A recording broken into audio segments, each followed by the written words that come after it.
ساکنان دهه حلقجر ناحیه خراسان حالا پس از 2 روز بارانهای شدید و سیلخیزی که باعث مرگ یک همدیهه‌شان و تلف یافتن مال و چاروا و تخریب منزل‌هایشان شد به خود می‌آیند و تلاش دارند که با دراز کردن دست یاری به سوی یکدیگر اثرات این سیلخیزی را رفع نمایند.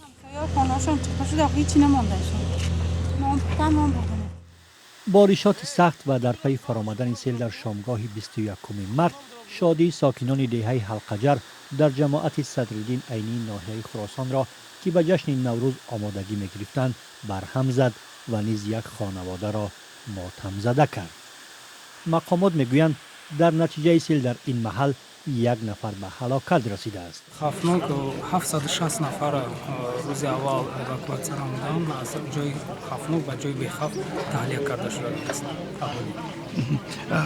ضرر عمیق شد یا که نه، ضرر عین زمان عمیق شده نیست، چون که کمیسیون حالات فوق‌العاده نوعیه فعالیت کرده شده است. ما هم منتظر هستیم که ضرر معین شود و معلومات پیش‌بینی کرده بشه. با گفته مقامات فردی هلاک شده میرزاقل رحمان قلافی 59 ساله می باشد و در تل و تپه ها و کشاورزی مشغول بود که زیر سیل مانده به هلاکت رسیده است. قادر شریپوف یک ساکن محل که منزل او و پسرانش از سیل ضرر دیده دیوارهایش چپه شدند، حالا از مرگ همسایش که در آمدن سیل جانش را از دست داده است یاد می کند. این همسایه ما همون مردک خانه‌ش همیه انا 59 ساله چه بود دوره که چی کار میکردن؟ و یکو بیچاره خودش کمتر چیز بود.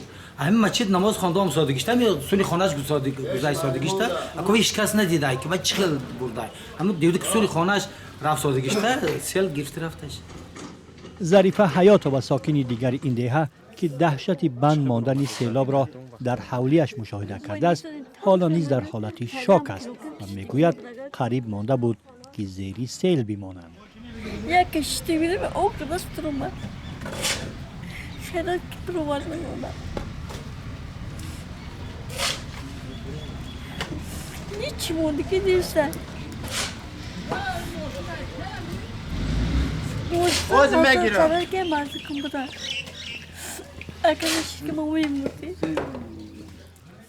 در ناحیه خراسان سالهای پیش نیز در چنین فلاکت‌های طبیعی چندین نفر جان داده‌اند. طبق گزارش‌های رسمی در ختلان زیاده از 400 منطقه‌های خوفناک هست که در صورت زیاد شدن باران، آمدن سیل و لغزش کوه‌ها در این منطقه‌ها از احتمال دور نیست.